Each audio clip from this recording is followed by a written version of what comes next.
This episode is brought to you by freeflow.ai, because if your best workflow lives inside Karen's head and Karen's on PTO, you've got a problem. Freeflow.ai brings clarity to agency operations without replacing your people, just replacing the mess. All right, welcome back, Risk Seller listeners. We have a special guest today, John Neve from Quantum Lex. Did I get that right, John? You got it right. John and I go way back. John used to hire me many years ago for private investigation work, and Right. now look at us, John. Now we're doing a podcast together. It's amazing. Full transparency. John Neve is my brother's father-in-law, but he's also a very well-regarded and established crypto, AI, and all things digital, and just a general outside counsel attorney for Quantum Lex. So, John, thanks for being on Risk Seller. Thanks, Brandon. Happy to be here. Before we get into the minutia here, you have your own podcast that you've been celebrating some big numbers on. It sounds like. Yeah. What are you guys doing over there in your podcasting world? Yeah, it's called Proof of Law, which is kind of a take on proof of work or proof of stake, which is bases for cryptocurrency validation. So we talk a lot about blockchain and the law and all the developments that are going on there. And recently, it just seems like AI is just becoming such a huge topic. We've been talking about a lot of AI recently, and really we do see that blockchain technology and AI are going to hopefully complement each other. Yeah, it's going to be an interesting thing to watch. So, yeah. So, in the last, obviously about the last month or so, and it's still continuing. I saw Mark Benioff on CNBC today talking about Salesforce and trying to combat kind of the last month-long unwinding of market multiples that have happened on the software side.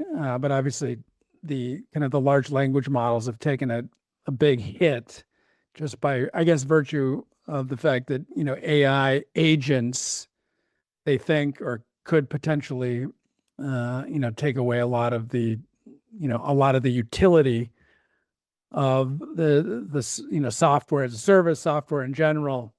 Give a, high level kind of blue sky theory here. Do you have any thoughts on how, it's particularly, I'm assuming, impactful in the legal space, but how do you think AI is hysteria versus reality? Where do you play in that? Yeah, I think that I've followed the software issue closely, not just because it's interesting, but I happen to have a decent number of shares of Microsoft and Salesforce. Yeah. And so, I've been following it closely. It's incredibly interesting. We use AI at our firm a lot. We use a Thomson Reuters co-counsel is our main product. And it's good. It's not as fast and nimble as Claude and ChatGPT and Gronk. But we use it for sensitive stuff. Yeah. But I totally see the productivity gains are stunning. What you can do with it. And there's the ethics of it are squishy right now. Well, there's some report, they're saying basically you can't put client confidence into like a public LLM where they're using your data to train the models. But yeah, it's catching on fast. And we pay a decent amount for Westlaw products because they're really good and they have just these massive databases. The AI itself needs some improvement, but now they're trying to sell me upgrades on that, saying, now we've got it. We got Right. all the stuff and the workflows and all that. And I'm like, all right, I'll take a look at it. But yeah, I understand the fear with software. If you can create your own CRM by just natural language prompts, Salesforce could be in trouble. Now, I don't understand fully, Salesforce was an early adopter of AI. Right. Microsoft is a hyperscaler. You'd think that they would both be beneficiaries or they'd be seen as being able to pivot because, it's if we can make stuff cheaper, it doesn't mean we're just going to use less. It means there's going to be more of it, and we're going to, the elasticity of demand and everything like that, a lot of people talk about. But it's interesting, and it's going to change the legal industry just like it's going to change every industry. I mean, Walmart is killing it because of AI. I mean, it's crazy. Yeah, and they're integrated with I think it's Copilot, right? Or which at the end of like you said, Microsoft owns what, 30% of OpenAI? Exactly. Yeah. I mean, exactly. It's like, how does Microsoft get destroyed without contemplating the assets they're holding of the OpenAI private equity or private shares? Yep. We're not really seeing any sort of major job losses in the insurance space yet. I think there's, and it's very interesting when you think about software. So, I mean, we work on, I'm sure like you do, multiple management platforms that are basically software, right? So there's Epic, there's AMS, there's a couple of them. And they're so integrated into every sensitive piece of information that we have, but it's also very clunky. Yeah, basic was the right word, basically. The software itself. But in our industry, and I'm sure like yours, it's super hypersensitive too. And the reason why we use these programs is because of that, right? They're not perfect. They're not like using Outlook or something that's been around a lot longer that has more fluidity to it, but they're hyper secure. They're encrypted. They're blah, blah, blah. Injecting an AI agent in that mix, to me, seems complicated, to say the least.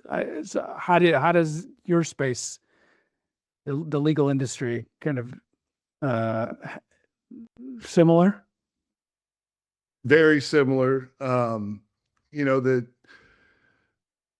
legal space is, you've got big law with these huge international law firms to regional firms to small firms. So it's fragmented in that regard, but we have to be very careful with our data and how we use it. And, we're actually looking at OpenClaw and setting up a agentic AI platform. But we started talking about it. And it's like, if you give it these assignments and it just goes out and does it, if it doesn't have any guardrails, it might do things really badly, or, it's a brave new world with AI. And I think we have a ways to go before we can trust it implicitly. I mean, it's going to take some time to know whether it will stay within its pen or not when it's making decisions without human input. And the legal ramifications of that are incredibly interesting too. If your agent commits a crime or accesses a bank account that it's not supposed to because it needed funds for whatever task you gave it for, I mean, who's responsible for that? I think it's the person that unleashed it. Right. Would at least be negligent, right? I don't know. We'll see. Yeah, I mean, there's probably product liability scenario, and or at least like tech E&O. Yeah. On the part of the platform, and then the user of the data, I'm sure, has responsibilities over that data. But yeah, it's like we're kind of building the ship as we're flying it here in terms of, how we think we're going to land this thing. And I think that, that brings back to the software sell-off. You're going to want trusted people that know how these systems work and know how to put the guardrails up. Yeah. You're not going to build Salesforce's platforms from scratch, even though it's technically possible. There's more implications than the fact that you can write working code, right? So, and then I heard, so there's an Amazon shutdown recently, like now, and apparently, based on a podcast that I just listened to today, which I can get into, it was because an AI agent had made a mistake in the coding. So, I mean, then there's that piece of it where it's like if you're using an agent to code, they might have the skill set of a junior programmer, I'm sure it'll get better, but right now, even the best, even the best LLMs and the best OpenAI or Claude or whoever, it's not perfect. And if you let them kind of roam free, Amazon had a major outage. So it's, that reminds me also of, there's been several lawyers that have been sanctioned because they've submitted legal pleadings to the court that cited cases that did not exist. Yeah, they're incorrect, right? They're just fabricating. It just never existed. Yeah. Right. And I've run into that. We're very, very careful. If we cite a case, we double, triple check it. It's gotten a little better, but in the beginning, the hallucinations were ridiculous. And, they would tell you the LLM wants to give you what you're looking for. Right. So they'll create this case that says exactly what you want. And then you'll go look up, and it'll be a case from another, it'll be like the right case name, but it's a different jurisdiction and has nothing to do with the site or the proposition. Yeah. And lawyers have been monetarily fined, brought before the professional responsibility board for, that's just, not competent to just rely on an AI product without checking it. So a lot of people, they say it's kind of like the LLM. Oh, sorry, go ahead.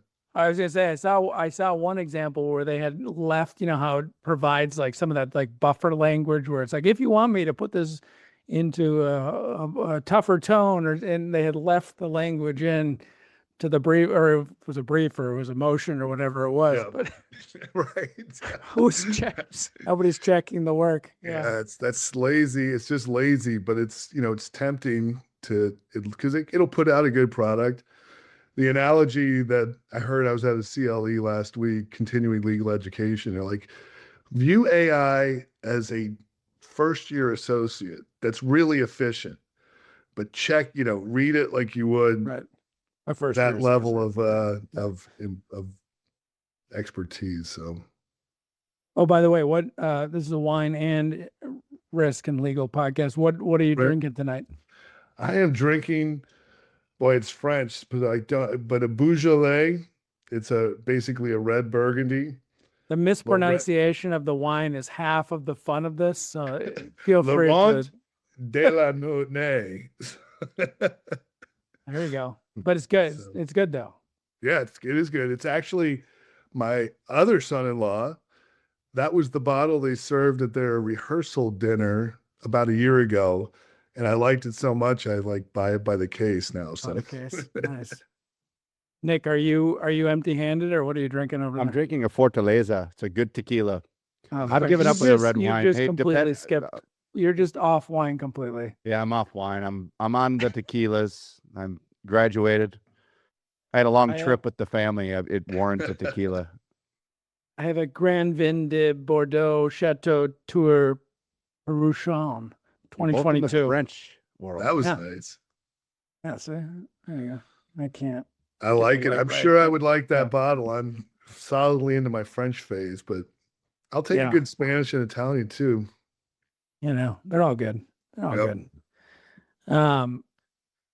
Where was I going to go with that? So first year associates, it begs the question, are you kind of picked up from where we left off, but are you witnessing any in the legal industry when you talk to people in the space, any dearth of hiring for new associates with everything going on, or what are you great seeing? question. Not yet. I haven't heard any of that yet. Although, we would like to hire 2 attorneys this year because our caseload is so big. And really, the AIs can make the attorney much more efficient, but if you're billing by the hour and you're more efficient, you're still making the same amount of money, but you can service more clients. Right. Which again, that's one thing that's really probably going to change too in the legal industry is more project billing, value billing, or flat fees. And that's a good thing, I think, because the hourly rate is a very inefficient model, but it's kind of the best we have when we're representing businesses.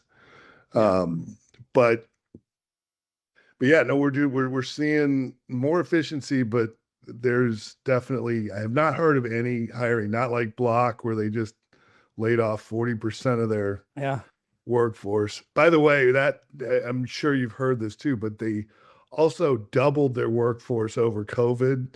And we're kind of, Jack Dorsey has kind of a reputation of maybe bloating his staff. Right. Yeah. So we got to take that with a grain of salt that AI was the reason for that. I just thought it was so ironic and optically bad that he sells products that are literally consumer point of sale. Right. And he's cutting people out of the mix because of AI. And it's like, if you keep cutting people, your point of sale products are not going to get any transactions. Right. So it was a little ironic, because it's Block owns Square and all that. Yep. Those, right? Yep, that's right. They're big into crypto too. So, but again, you cut the legs off of the consumer, and nobody's gonna be buying crypto assets, right? So, I mean, obviously, it's gonna reach this inflection point, and eventually, I think there has to be some sort of pullback, right? Because you can't kill the entire workforce unless you're going to give people universal basic income, which I don't know about you, but I don't see anybody in government offering that anytime soon. Andrew Yang wants to. But... Andrew Yang has been talking about it for a decade. Yeah, no, right. And is he the deciding factor? Like, who decides what's universal, what's basic? What's a living standard? Exactly. I don't know. I don't want the government to decide. Are you getting paid $250,000 to just sit on your hands? What are we going to do here? Yeah. Well, the scary thing is how fast it's moving. It's moving so fast. There's like 2 million truck drivers in the United States. And if we have autonomous vehicles that are hauling all that, those are well-paying jobs. I mean, those guys are making 6 figures plus. And where that one's not going to go as fast because of obvious reasons, is you can't just change the highways into autonomous overnight. But at some point, it'd probably be negligent for you to drive your own car, right? Right. We're not there yet. So I'm looking forward to that, actually.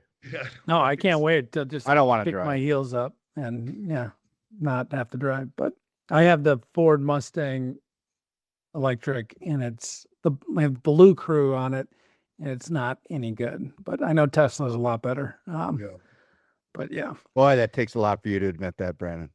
I know it does. It really does. That is humbling. Hey, look, I call balls and strikes. Okay, like I got opinions, but I'm not afraid. I'm not afraid to admit what's better. Oh. I listen to this. I'm a big fan of Scott Galloway, all of his podcasts. I think he's just a good orator. But he interviewed the CEO of Signal on his pod today. And I didn't know that much about Signal besides all of the Signalgate stuff that came out last year. But the CEO, Meredith Whitaker, I found her incredibly impressive. But she was pointing to some things with AI that I hadn't really thought of. So, Signal is apparently up and down encrypted. Like there's like they can't get anything. There's nothing when they get subpoenaed, there's nothing that they can deliver basically besides you have an account.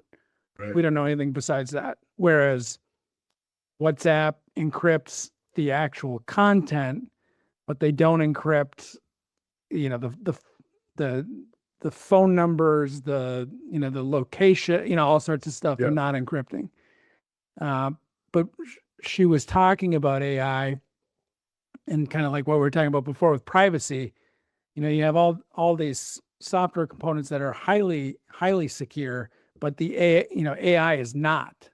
And, all these, large language models, unless you've sandboxed it to some extent where you buy like a business specific, rendition of ChatGPT or Gemini, whatever. And it brings it, it kind of reads the data, analyzes the data in your own sandbox. It doesn't use it to train, and who knows if that's even true or not. I don't even know. Right. But apparently it's very easy for like a breach of this information to occur, and then all your prompts, all of your search history, everything is there, technically there. And, if you're using it for business or something and you're dragging and dropping,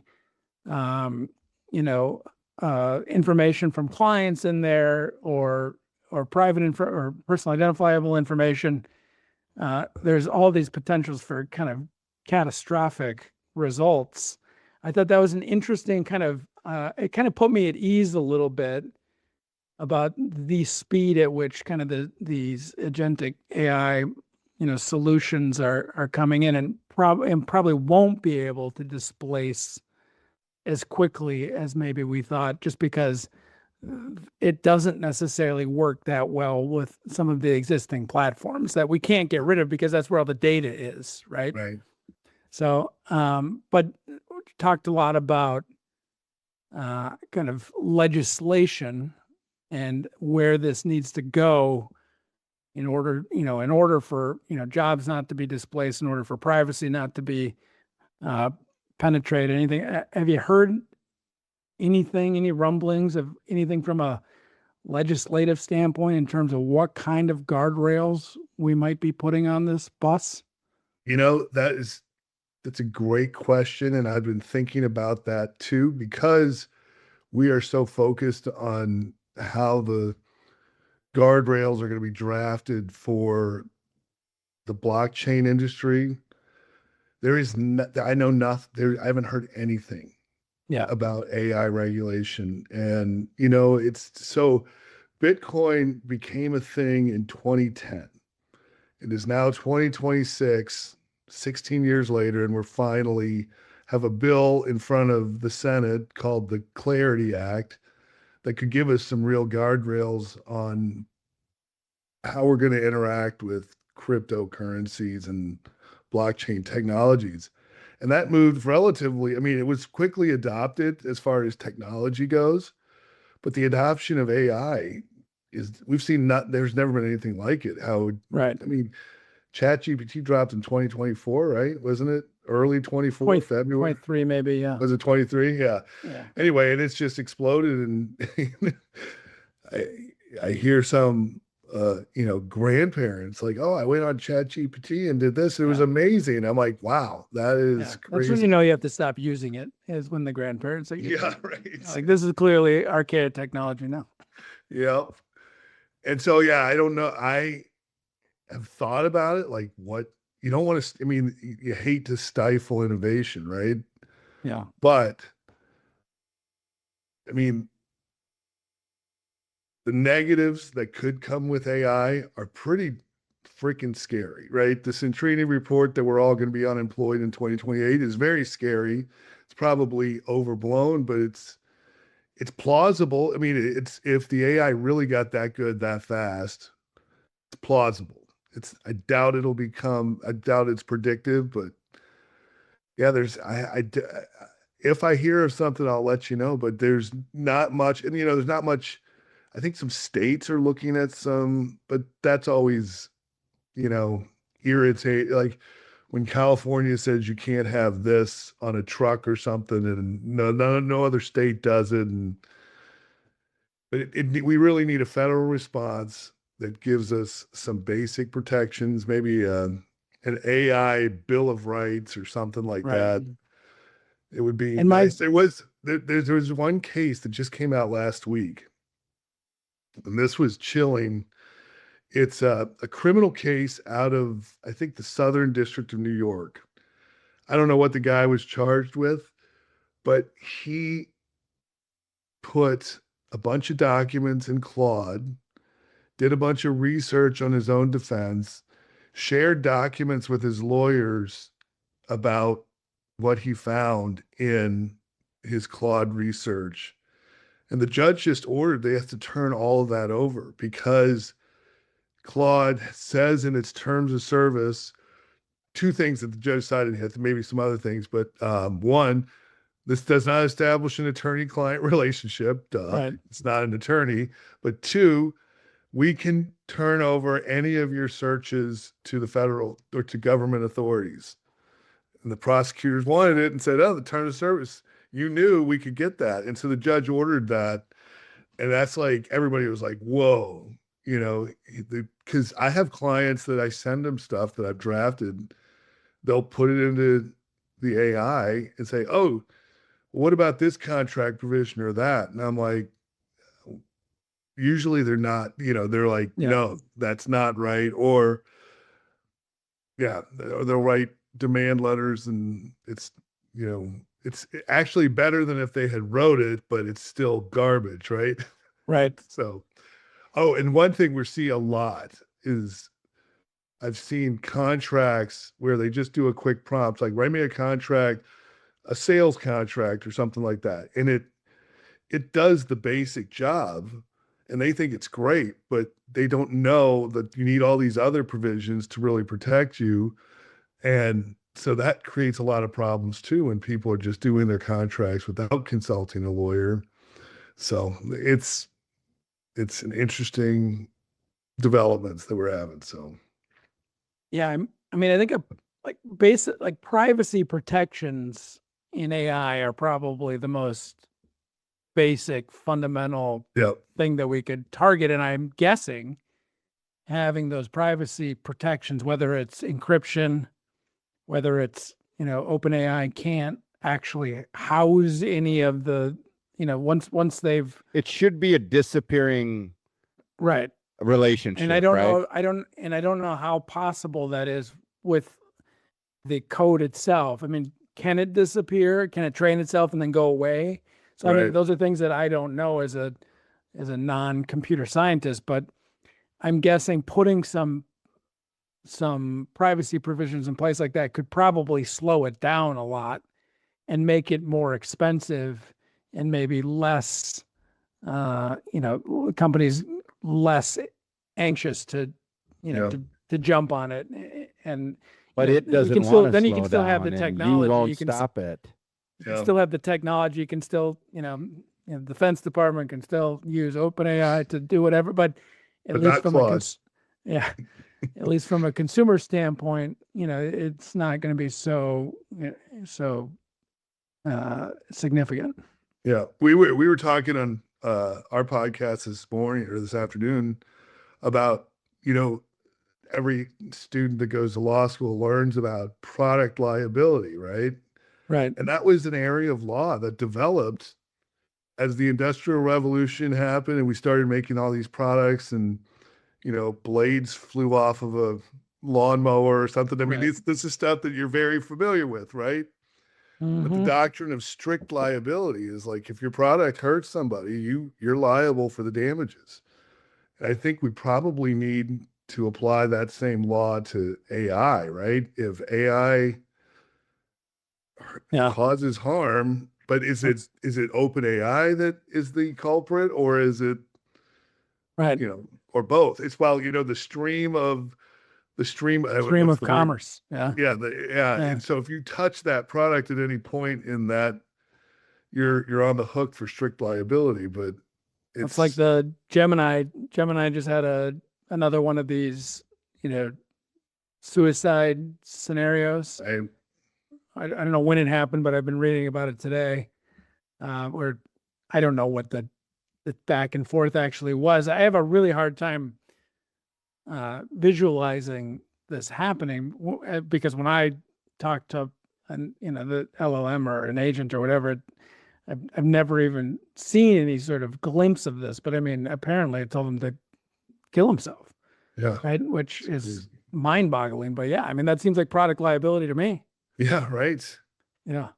So I was listening to a podcast this morning, the AI Daily Rundown, I think, by Nathaniel Whitmer or something like that. Really good podcast. It kind of gets the headlines.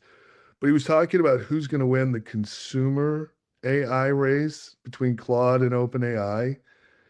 And it was literally a concept that I hadn't really thought about, but AI, which one is going to be better at companionship? And I'm like, whoa. That's sick. That's crazy. And yeah, so I was like, that is, didn't think you'd win the consumer over because you'll be their best friend, right? I don't like that at all. Me neither. I heard, before we let you go, I heard one more interesting, the web itself, the internet was based on a person using it, right? It's got all these visual aspects to it, branding, logos. And, I guess the thought is eventually the AI agents will just be the only one searching the web. So does the web need to transform, or does it just text, in order to kind of pivot to an agent-centered internet, which kind of blew my mind. It was like, well, you don't need a website anymore. You're just going to go into an agent and ask for it. I mean, that was like mind-blowing. Yeah, it is. When they start talking to each other and we don't know what they're saying, that's when we're scared. Yeah. That's when the Terminator 2 Skynet. Right. Well, I mean, a lot of the creators, right? The Google and some of the other creators they're already saying it's already too late. Yeah. Yeah. I feel like that's self-interest a little bit, but yeah, I mean, hopefully I choose to believe that that's not the case because I'm an optimist, kind of. That's why we get along. Yeah. I'm the negative guy. I mean, if that's the case, and it's like, that's crazy. So it's too anyways, John Neve, thanks so much for being on Risk Seller. We appreciate you jumping on. This was last minute, folks. So this was we wanted to hit the headlines, and John was the way that we were gonna get there. So appreciate you joining. Yeah, thanks for inviting me, guys. Proof of law. Proof of law. Yeah, I was gonna give him a shout out one more time. Go down. He's got big numbers, folks, just like us. Big numbers. Huge. You want to jump on that? All right, you don't want to be late to the party. So thanks for coming on, John. We appreciate it. Thanks, guys. See you. See you later. Take care. He's a good dude. He is. I have AI fatigue. Total fatigue. Tell us about. So we had a good time in Miami last week, and then after Miami, you went. You decided that you were going to spend the rest of the week in Florida. What went on? Rest of the week in a few days. Ugh. I didn't get back till last night. Disney was. We went to Universal for 3 days and Disney for 3 days. It was exhausting. Yeah. We got stuck in a ride for 45 minutes with on the ride. On the ride. Oh my God. Tiana's Bayou, right when you're going up the last drop at the bottom of that escalator going up. So it was pitch black. Felt like you were in a little tunnel and you couldn't get out of your seat. And they played that song over and over and over, maybe 800 times. How close were you to just losing it, just going crazy? I finally just lifted. Finally, they came down. They said, we're going to start at the back of the ride and we're going to work the front of the ride and work our way back.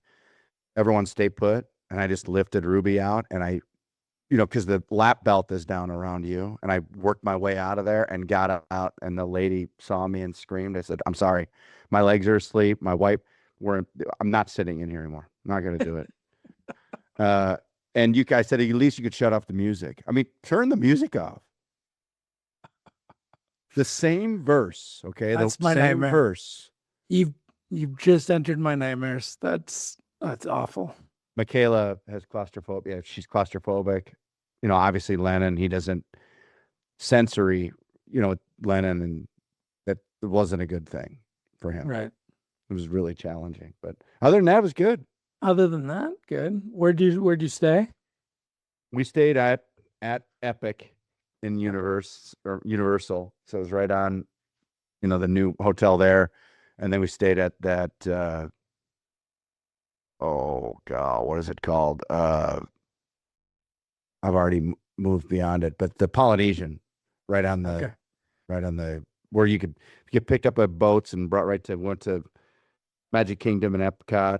But it's not for the parents, it's for the kids. And believe me, I think we walked 5 or 10 miles a day. I don't even know. I don't know how people bring babies there.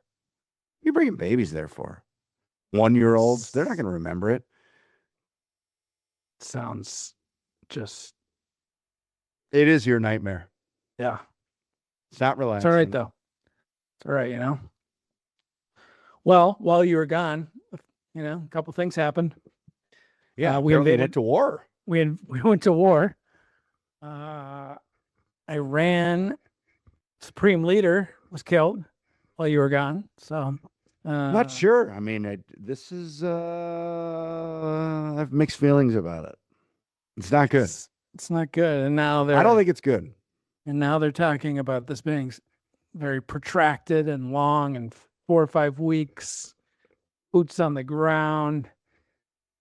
The insurance angle here is the Strait of Hormuz has been shut down, which is the strait between Iran and Saudi Arabia.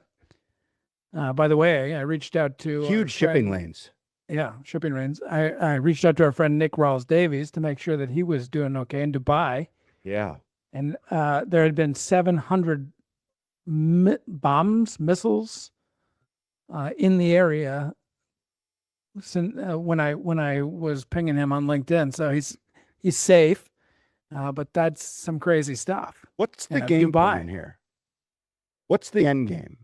Well, exactly. That's what everybody wants to know. Why was this?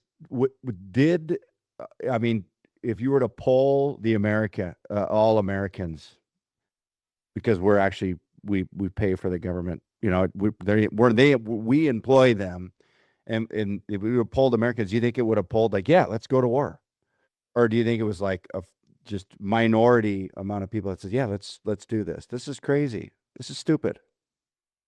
Yeah, I don't think anybody would have been. This wouldn't have been on anybody's bingo card, I don't think, in terms of what they wanted this government to do. Yeah. So killed Iran supreme leader. Ali. Basically, the Pope. Khamenei. Yeah, he's been around for decades. Damaged at least 5 tankers. Killed 2 maritime personnel. Stranded 150 vessels in the Strait. And now we've got obviously insurance companies canceling their ocean cargo policies, because who's going to travel through the Strait when Iran might kill everybody on board? I mean, this is insane. Further alienated, you know, China, of course, buys a lot of their energy from Russia's Iran. Having a field day. Russia too. They like it, right? They'll supply. They can circumvent it, right? And going north, they don't have to go through the Strait. So, and they want oil prices to go up. Their economy was about to collapse on them, and this, you know, now this is probably a little injection. I'm not sure this is good for America. Well, yeah. I don't think so either.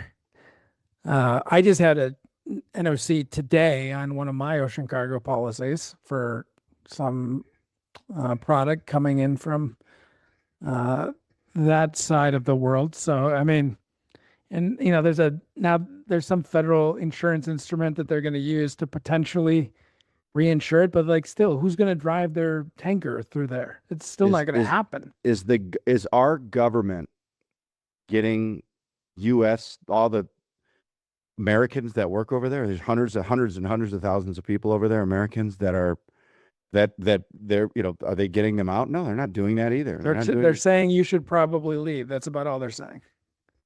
People can't get out. Yeah, I know. It's insane. Yeah, Dubai, UAE, Qatar. What country's interest is this in, though? Would you think? There's one country that I think benefits greatly from this. Yeah, I mean, I think Russia's the primary beneficiary of this. Obviously Israel likes it because, Well, they want to be the leader of the Middle East. Right. They're an expansionist country. But, and they have their reasons, obviously, to hate Iran. But, the reason why we entered this thing is beyond me. So. Because we have to fund it. Well, because we didn't. I mean, I think when you look at it, is what likely happened is we didn't want Israel going in without us, and us looking, I guess, from Trump's perspective, looking like weak. Yeah, but aren't we partners with the Saudis and that are going to be impacted? We have a lot of partners in the Middle East. Yeah. That are trading partners that are investing in our businesses in the United States that are going to be left out in the cold, that won't have the ability to get food. They don't grow food over there. This is crazy. It also benefits China because China has a huge reserve of, there's crude oil, and then there's also liquefied natural gas. Yeah. Liquefied natural gas is the big problem because 20 or 30% comes from that area for the worldwide supply. It's crazy. Right. And if a tanker gets shot with liquefied natural gas, the whole thing blows up in smoke. So that's very volatile. But shippers, don't want to go through there. It's a bad situation. But I think it's real bad. I think it's real bad for Trump and the Republicans for the midterms. I think this was a strategically very bad move for them. I think they were forced into it. High gas prices alone. I mean, you can look at past election cycles, and there's a lot of causal connection between high gas prices and election results. So, yeah, I don't know. I'm not sure I understand this decision or agree with it whatsoever. I think there's good that will probably come to the Iranian people with, hopefully. Where are they going to go? This guy in place anymore, but I don't know. Where are they going to go? The UK or the United States? Yeah, I don't know. Who knows? It's crazy. Yeah, I was at my in-laws' house on Saturday, and all of a sudden I turned on the TV. The fatwa man himself dead. Like, what? Was it in the first bomb? I totally missed it, but was it they hit the building he was in? Is that what happened? Yeah, well, apparently they must have been expecting it, because they, like, a bunch of it's like the equivalent of the president, the secretary of state, and the defense secretary all were killed. And I was listening to some podcast, and they made it sound like they wanted to go out in this blaze of glory. So I'm not sure why that's beneficial to them, but so who's running the country now? They have to elect, but this government is like heavily. It's not like Venezuela, right? And I'm not obviously an international relations expert here, but it's not like Venezuela where you just pull out, Maduro and you're done, right? This is a government and people that have been steeped in war for centuries. This sort of rebel style militia mentality has been ingrained in their blood since, the beginning of time. So this is much, much different. Yeah, I don't think they're going to change their opinions about the United States and say, you know what? Thanks for taking out our leaders. We feel better about you. Yeah. What constitutes the win here? Like, when do we say we won? That's the big question. This is very Iraq 2002-ish. Yeah, which was a mistake, by the way. Right. People don't want to say it, but I think it was a big mistake. Big. Huge. It's a huge mistake. Hot take. It could be end of times. Hopefully not, but it could I be. mean, I, You pair this with AI. if it is, we have it's to not get on the looking good. mic and we have to say goodbye to everybody at the end of times. There's We'll have to get on the emergency broadcast network. Wireless will be down, so we'll have to plug in our mics to the emergency broadcast networks. I mean, this could. I mean, there's nuclear armed. I mean, this is not this. If it comes to, if one country nukes another, let's say Israel says, they send a ballistic missile over from Iran and hit Israel, and their response is, okay, I'm sending a nuke. It's not going to end there. Then China's going to let it loose. Russia, United States, it's all over. Those are the stakes we're playing with here. Like, do we want to, is that what they want? Is that like, is there bunkers that we don't know about, Brandon? I'm sure there are, but how do we get into them? We gotta get on some lists. Can we get on the list for the bunkers? And my kids, and at least my kids, get my kids into the bunker. Maybe Michaela, get them in the bunker. I'll go. I'll be on the mic to the end. You want the front row seat. I'll sit. They right can here. survive. We'll be okay. Well, they may thrive without us. They will thrive. Yeah. All right. We'll move on. More federal government news. Yeah. More federal government news. Federal appeals court tells the Trump administration they have to refund all the tariffs. Like $120 billion, something like that. So that happened. So that I'm sure that'll get appealed, but yeah, it'll be held up. It won't happen. Well, but it also sounded like Trump acknowledged it the other day, and there's no system in place necessarily for this, but I'm sure I assume the IRS, just like they do tax refunds, could issue tariff refunds to corporations. But I'm sure it's going to be a nightmare. Absolute nightmare to figure out. No. But as consumers, we're all impacted, yeah? Yeah. So we stop at the business, or do we go all the way down to the consumer level? Well, what's interesting is who are the biggest beneficiaries or potential beneficiaries. Home Depot apparently is like number one. Wow, really? Because they import so much lumber. Target, I think, is the number two or number three. Walmart's got to be up there too. No, I think Walmart does not do as much direct importing as you would think. They don't source a lot. Well, because they understand liability and they want to, yeah. So Target direct imports a ton, and Home Depot import a ton themselves because they have all these white label private electronics and things, brands and stuff. Yeah. So Target will be getting a massive check. So are they gonna deliver that back to the consumers too? Do you think they'll get it in like that, like the big, the big checks? Can we get one of those?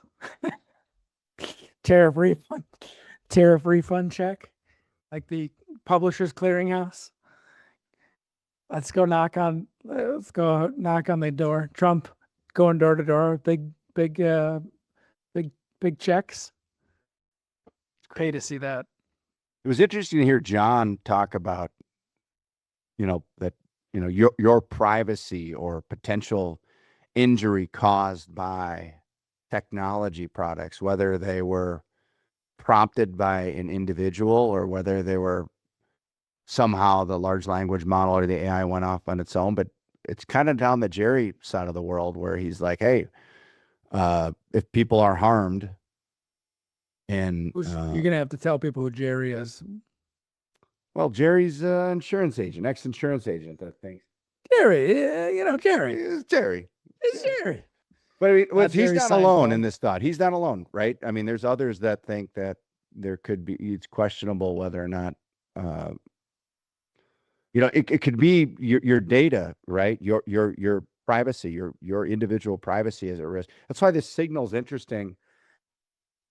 So Signal it works with other apps, right? It works with other messaging apps and things like that. And it'll why can't every company have that? I Why just can't every downloaded it for the first time today after hearing it, so I don't know that much about it. But I will say that I've never been like a huge guy that's concerned about privacy. But after everything that happened in Minnesota and now with like the border stuff, and you're seeing the federal government use social media as this almost like this pledge or allegiance sort of well, that's been now every administration has been doing that. You know, I know, you don't but agree with obviously this, obviously to an extreme amount. Now I'm much more acutely aware of privacy in that context. So why do you think every Canadian has a VPN?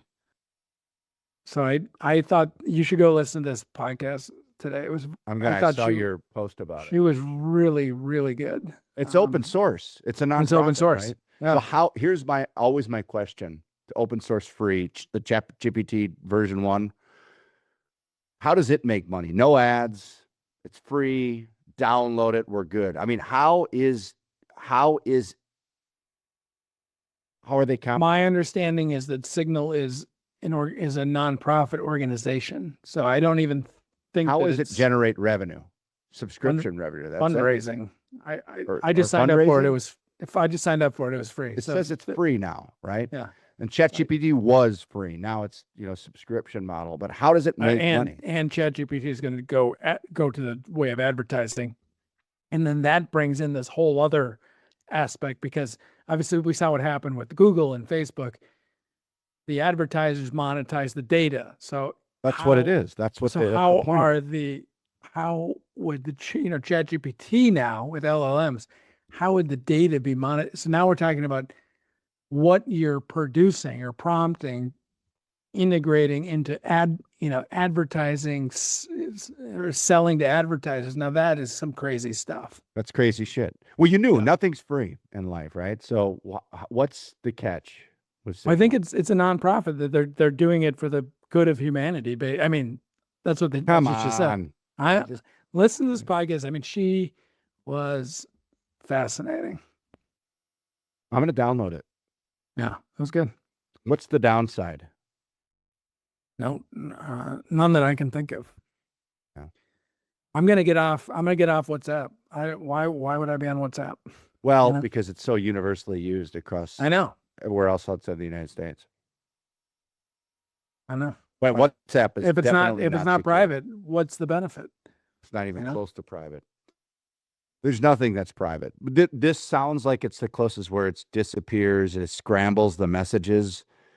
I just don't believe that there's anything that's secure, but maybe it is.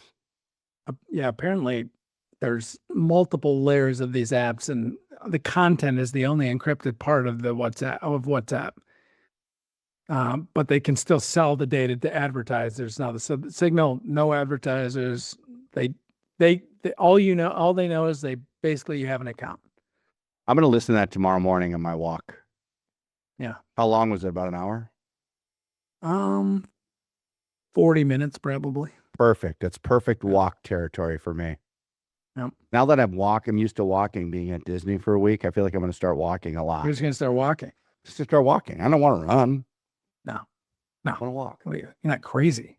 No, I mean, come on. You're not crazy. Rough running.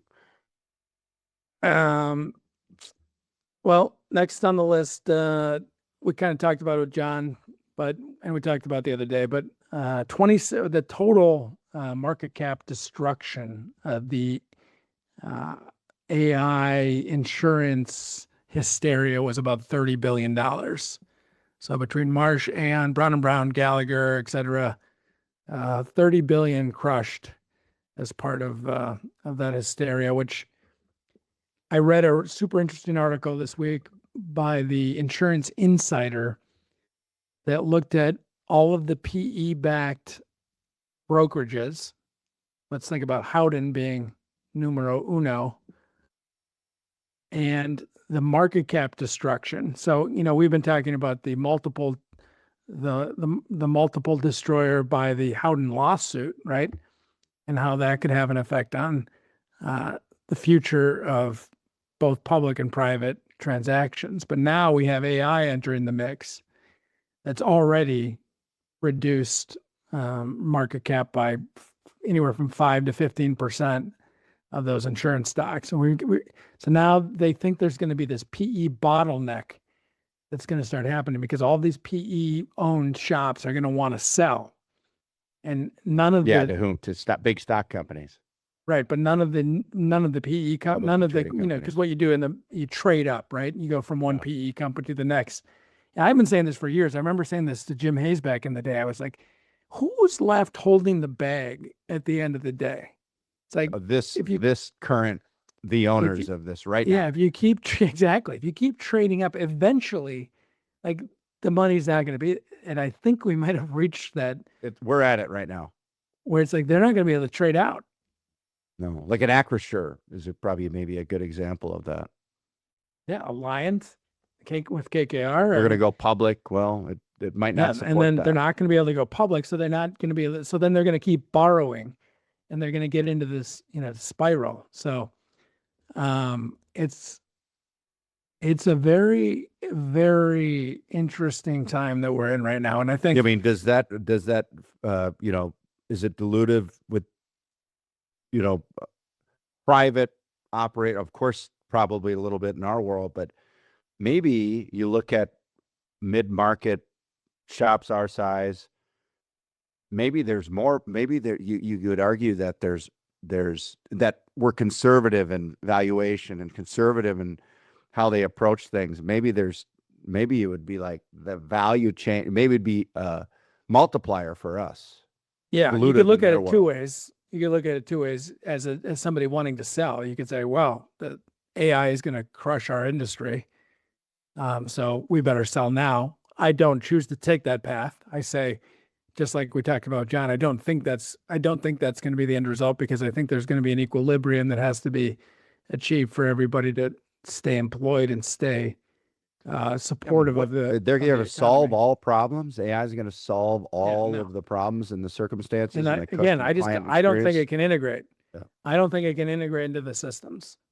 And if it does, then what are we then, there's no patrolling information, no patrolling data, and we're going to have a cyber breach every other day. Do the clients do the carriers at the end of the day want to be in the client experience business? Do they want to serve end clients and consumers? No. Otherwise, they'd already be doing it. Right. So I don't choose to believe that's the option. So I think you're right. I think what it's going to do is it's going to prevent the PE-backed brokerages from growing, because they're not going to be able to borrow more, because their leverage is going to go too far beyond their income if they want to keep growing, because that's the whole model, right? They have to keep growing in order to pay off their benefactors, right? So they're going to have to keep borrowing to grow, just like Howden did with the bonds that they issue, private bonds that they issue. And obviously private debt is a whole nother thing that's been on the market, and CNBC all over the place. Everybody's worried about private credit for that same reason. So we're kind of in some crazy times right now for our space, but I think Christensen not just Group our space and folks but for the purposes of this podcast, Christensen Group is in a really prime position, I think, to be super successful or super opportunistic as a result. So yeah, I would agree. What else we got? We don't want to run too long here. I have two truths and a lie ready to fly. Hold on, I just want to make sure that I don't have anything else here that I want to hit. No, I sent you that other article on that nuclear verdict. We don't need to talk about that. Talk about it next week. Okay. There'll be another one along. Pull that one in next time. All right, what do you got? On a roll. Advanced Nature Edition, Two Truths and a Lie. Did you like biology? Crushed biology. All right. Two truths and a lie.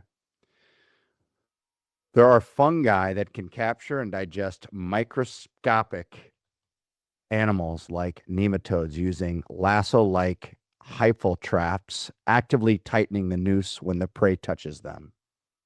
Okay. I wanted to go a little more complicated this week because you're on a little bit of a roll. One guy, noose. Got it. Okay. Some deep sea fish generate their own oxygen by splitting seawater molecules using a specialized organ, allowing them to survive in extremely low oxygen zones. A species of Costa Rican tree, Duroia hirusta, forms mysterious devil's gardens because ants living inside the tree inject formatic acid into neighboring plants to kill or stunt them. Do you want me to read it again? What's the devil's garden? What does that mean? I don't know. It's just it's air quoted devil's garden. Give me the ant one again. A species of Costa Rican tree, Duroia hirusta, forms mysterious devil's garden. It's quoting. It's a quote, devil's garden. So it's just because ants living inside, they call it the devil's garden because ants living inside the tree inject formic acid into neighboring plants to kill or stunt them. So obviously all the ants die. What's the lie? I'm going to say the fish can't generate their own new oxygen. Bingo. You're right. Yeah, I'm good. Unbelievable. It's a lie because no known animal, fish or otherwise, can split water molecules, H2O, to generate oxygen. That process is essentially artificial photosynthesis, and it requires energy input and biochemical machinery that animals do not possess. Deep sea fish survive low oxygen zones through adaptations like slower metabolisms, enhanced gill structures, and oxygen-binding proteins, not by producing their own oxygen. There you go. Wow.